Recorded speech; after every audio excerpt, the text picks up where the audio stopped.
For better or for worse, the 6-inch action figure scale, or the 1/12 action figure scale as we know it to be, is the universal standard action figure size in the toy industry. Not all are 6 inches, some are 6.5 inches, like Mattel's Amber collection, some are 7 inches. Personally, I feel like 6-inch is the ideal 1/12 scale action figure. Anything bigger than that becomes difficult to pose, difficult to display on your shelf, and I like uniformity. They should just all be 6-inch action figures, honestly. That said, I am truly happy that Jurassic World has its own 6-inch action figure scale. Before 2019, there was no 6-inch action figure line for Jurassic. The closest we had was back in the Kenner days when they were doing the 4.5-inch scale figures in the 90s. When Mattel announced the Amber collection back at San Diego Comic-Con way back in 2019, I was really excited. I was already collecting Star Wars The Black Series, I was collecting Marvel Legends series, I had a bunch of DC figures, I had some other odds and ends, and I just thought it made good sense. I thought, hey, this is a way to bring more people into the Jurassic line. People that collect 6-inch but don't necessarily collect Jurassic are gonna like these, and I just thought, it was the right thing to do. It just seemed like a natural progression for Mattel's Jurassic World license. I've always maintained the more people buying toys, the better. Adults, kids, collectors.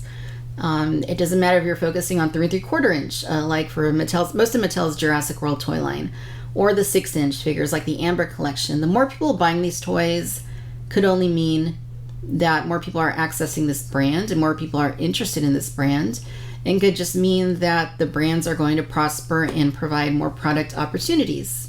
Before we get into everything wrong with Mattel's Jurassic World Amber collection line, let's talk about the things they're doing right. So number 1, it exists. I know that sounds very simple.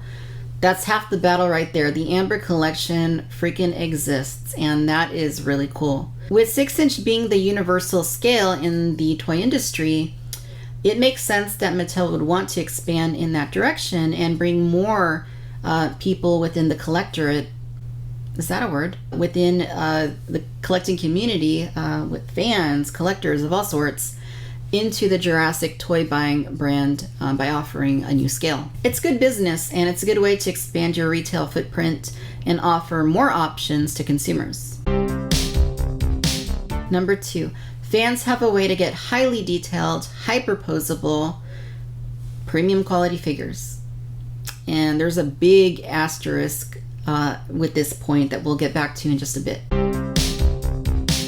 And number 3, it allows collectors and fans to experience a more premium style collectible action figure line within Jurassic that is still affordable and accessible at retail. Again, asterisks. Now let's get into everything wrong with the line, and I'm going to begin by addressing the positive things that I just addressed.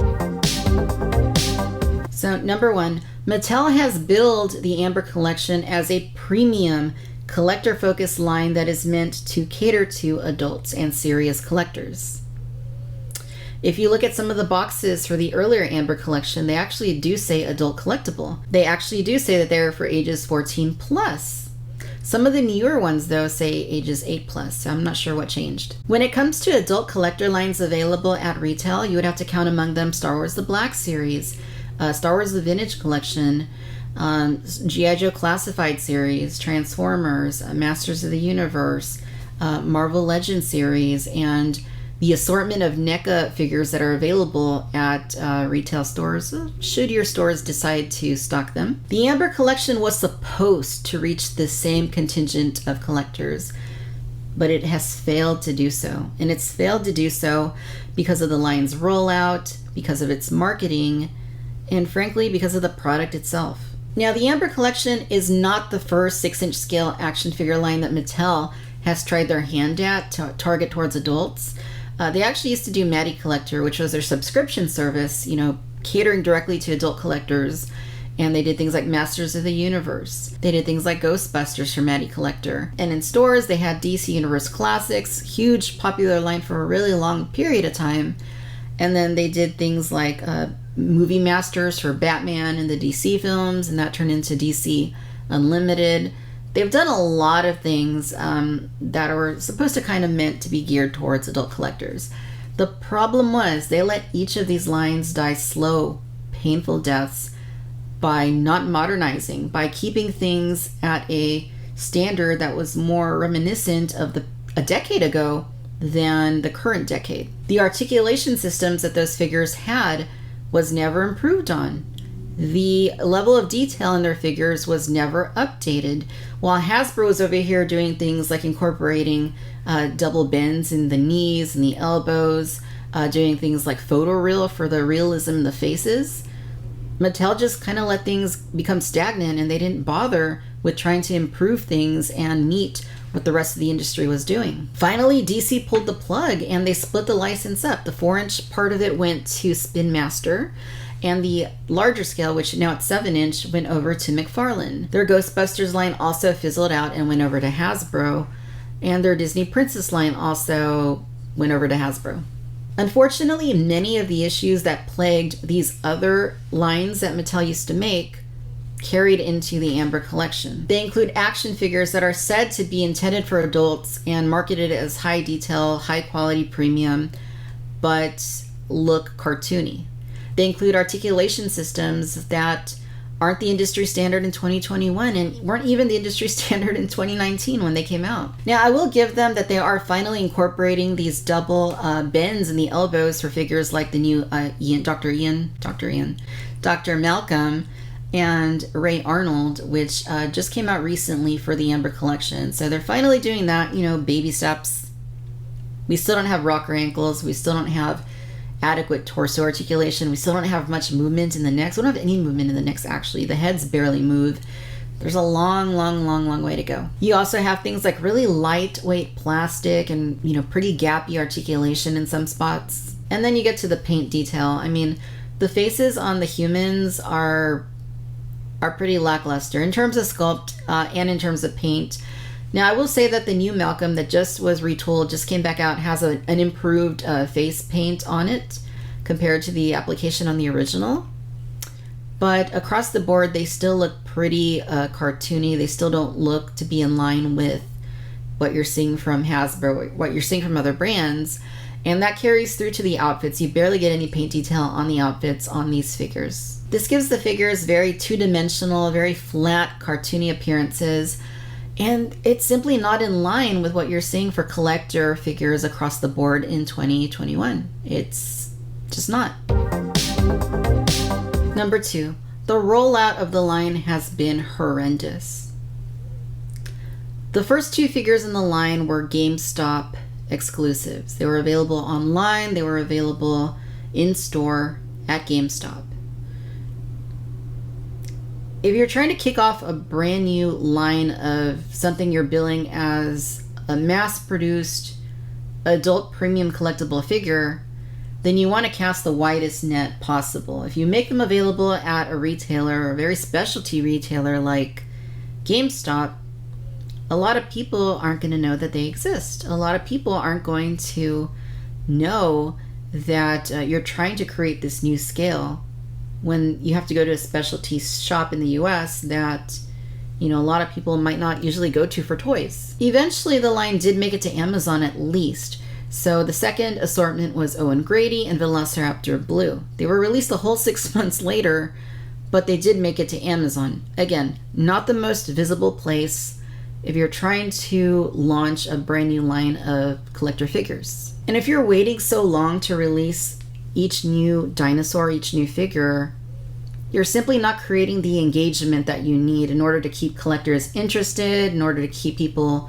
on board with your brand. That's just too long of a delay of something that's already pretty obscure because it's only available at certain retailers. A few months later, Velociraptor Charlie was released on Amazon, but it wasn't until the fall where the line finally did hit big box retail. At Target, you are able to get the last 2 in the Raptor squad, Velociraptor Delta and then Velociraptor Echo.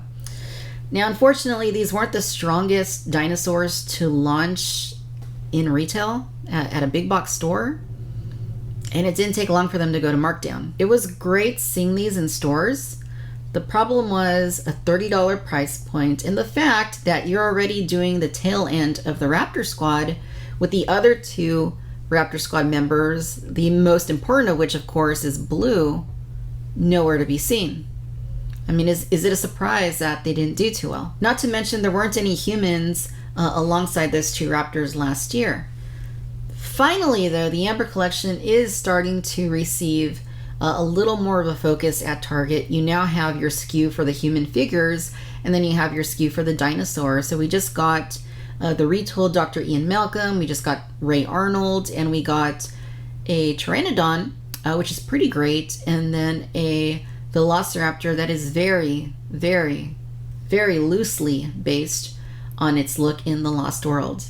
In any case, it's really nice that Target is jump-starting the line by kind of giving it a little bit of a more visible presence in the toy aisle, and hopefully this does eventually help. If your goal is to introduce a brand new scale of action figures that you're going to say is premium detailed, is meant for the serious, more discerning collector, then you need to make that line as visible as you possibly can.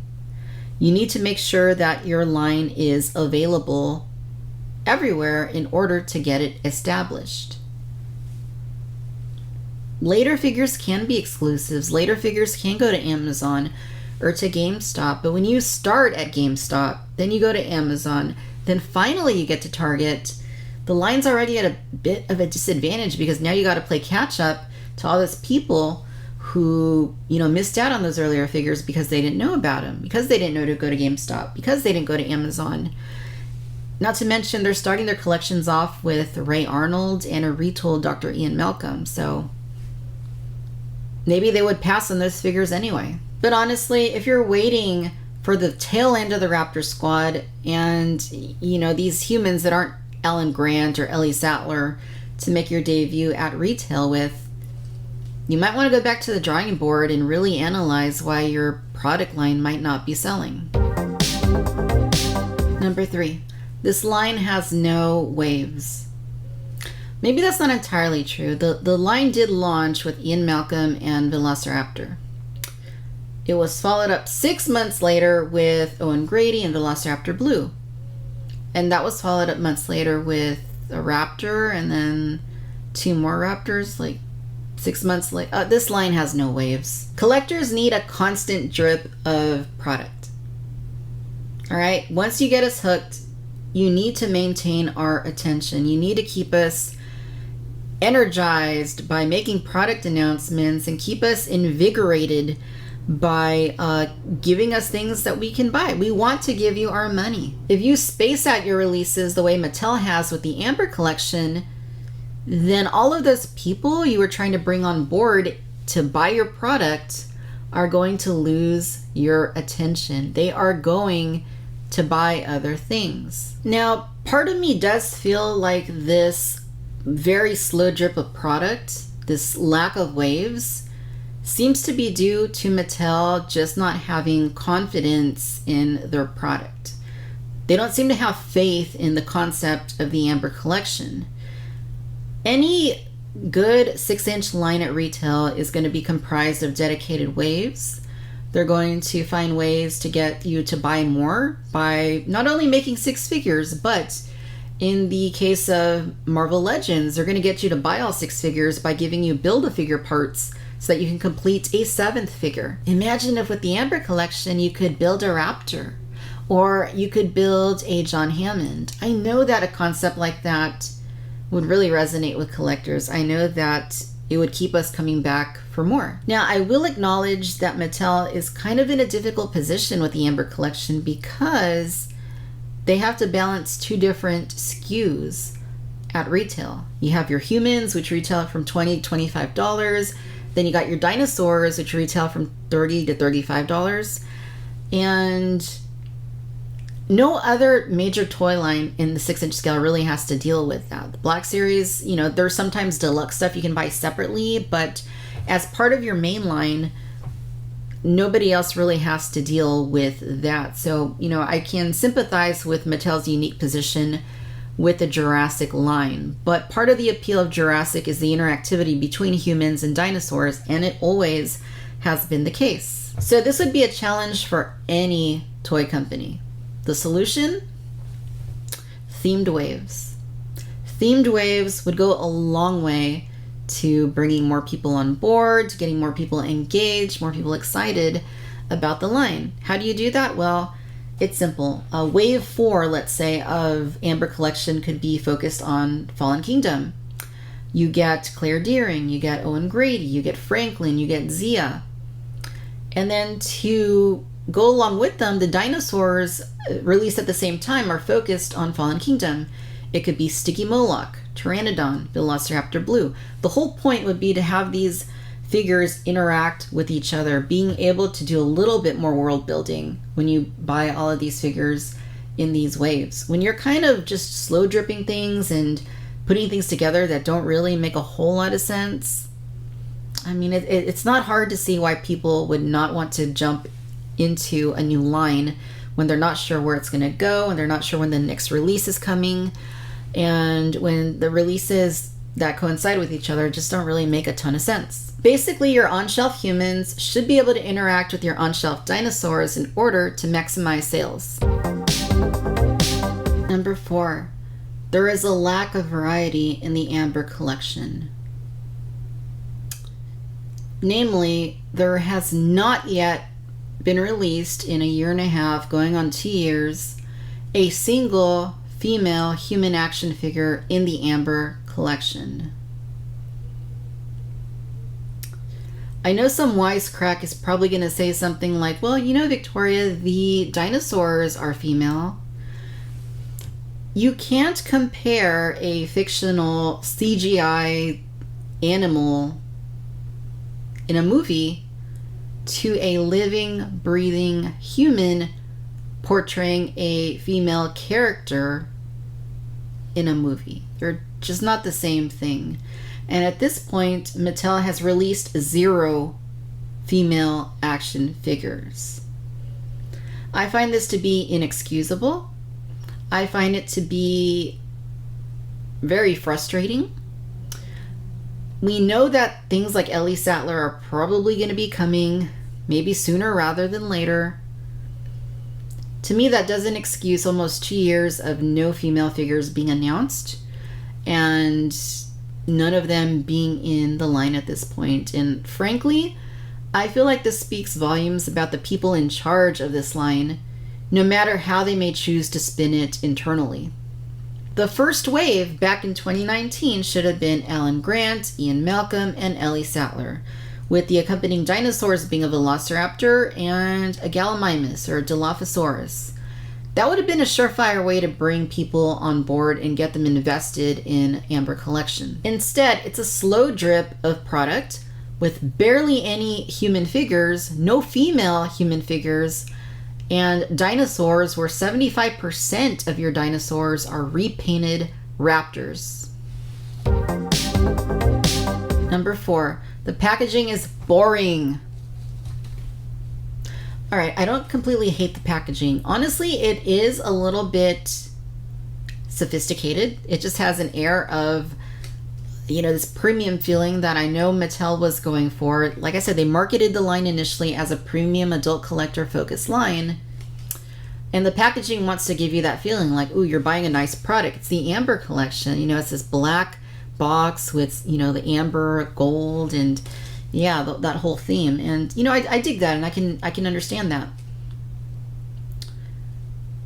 When you see this packaging on the toy aisle, however, it's not hard to overlook. After a year and a half of slow dripping this product out there, what Mattel should have done when it came to Target is totally gone back and revitalized the brand's look. This would have been the opportune time to switch out the packaging, to jumpstart the line at Target and give it a new look that makes it more catchy, that makes it more visible.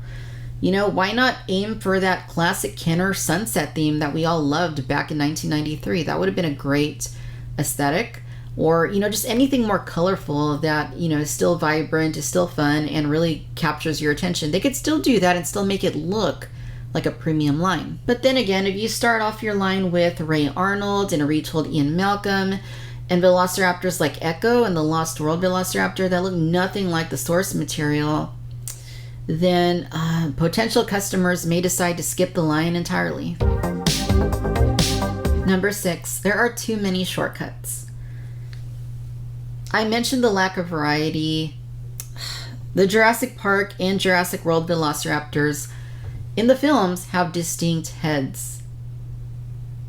Jurassic World velociraptors do not look like Jurassic Park raptors or Lost World raptors or Jurassic Park 3 raptors. They're unique. Mattel is reusing the Velociraptor Blue head sculpt, which, was obviously designed for Velociraptor Blue on each and every 6-inch scale, 6.5-inch scale Amber Collection raptor.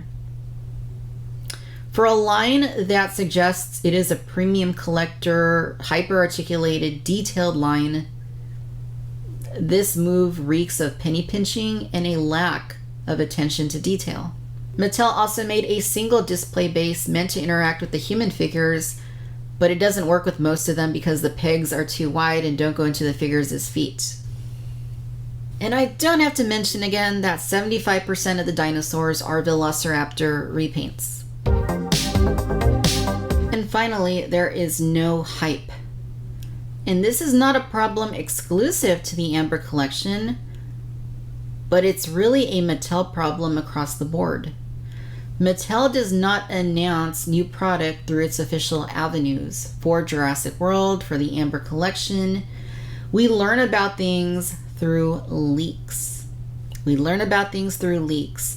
And then when the influencers on Instagram, on Twitter, on YouTube, the content creators, they catch wind of these leaks and then they share them. They let their audience and the collectors know, hey, this image leaked out, this list leaked out, this is what's coming.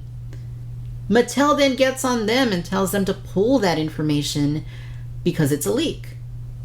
If you announced your product the way any other toy company does, the way Hasbro does, the way Funko does, the way Hot Toys does, the way Sideshow does, the way Lego does, you wouldn't have this problem. It's so simple. If you just told people what to expect, there would be no reason for leaks to have these sorts of impacts. Over this past year, we've seen lots of toy companies, big major global toy companies like Hasbro, like Funko, like Sideshow, engage their customers by creating conventions in the absence of conventions like San Diego Comic-Con, like New York Toy Fair, like New York Comic-Con. And announce figures that way, announce products that way, do live streams on YouTube, showcase things on Facebook, engage with your audience. There's been a lot of that this past year, and it's been really refreshing to see. We don't always hear the things we want to hear from these companies. We don't always see the things we expect to see, but at least they're making the effort to get out there and engage with their customers. When all this is going on and your big global corporation is not taking part in any of that and making little to no effort to actually make product announcements of any kind, then that really speaks volume about what you think about your customers. It speaks volumes about how important they are to you, and it just looks really bad. And my friends at Jurassic Outpost have been doing a phenomenal job with their Behind the Gates program that they've partnered with Mattel and Universal and Target to announce several new releases over the past few months, in the coming months. They're doing amazing at that. But fans shouldn't have to reach out to these companies in order to announce products that those companies are making. The companies should have the responsibility to make those product announcements themselves without any coaxing, without any babysitting by customers. Imagine if Ford redesigned the Mustang and they didn't tell anybody about it. The only way that the news came out was through leaks. The only way that people found out that it existed was when they found it at their local dealership.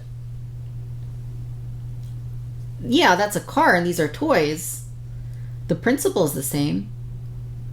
If you want the customer's money, you need to ask for it. You need to show them what's in the pipeline. You need to dangle things in front of them. Keep us engaged. Keep us focused. Being silent accomplishes nothing. The company should be responsible enough to advertise the product that they want to sell you. Amber Collection could stand to do so much better if the people managing it had a better grasp on how to promote it. The Amber Collection was in a prime position to be an amazing collector action figure line. It was the first Jurassic Park action figure line in the scale.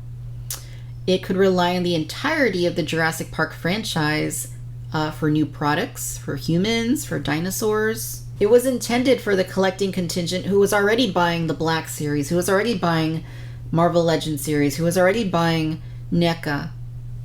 But it was poorly mismanaged. The line has just been plagued by multiple issues, including a slow drip of releases over its first couple of years, a lack of proper waves, a lack of variety. Again, not a single human female action figure after all this time.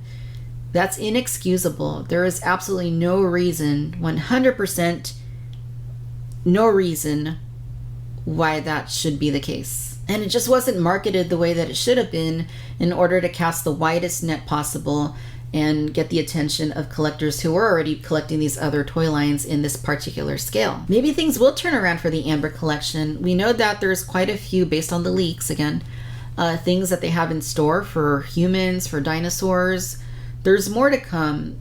They just need to address all these issues surrounding the product line and possibly the product line itself if those issues haven't yet been corrected.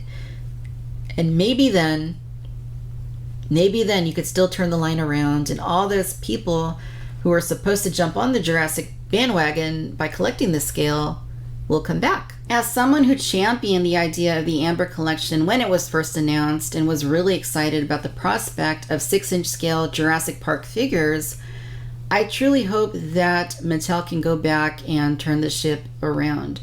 As someone who is still invested in the line and still collects it and still believes in its potential, I still hope to see the Amber Collection become the successful, superb collector quality, highly detailed, realistic, hyper-articulated action figure line that we all expected it to be, and the line that it can still become.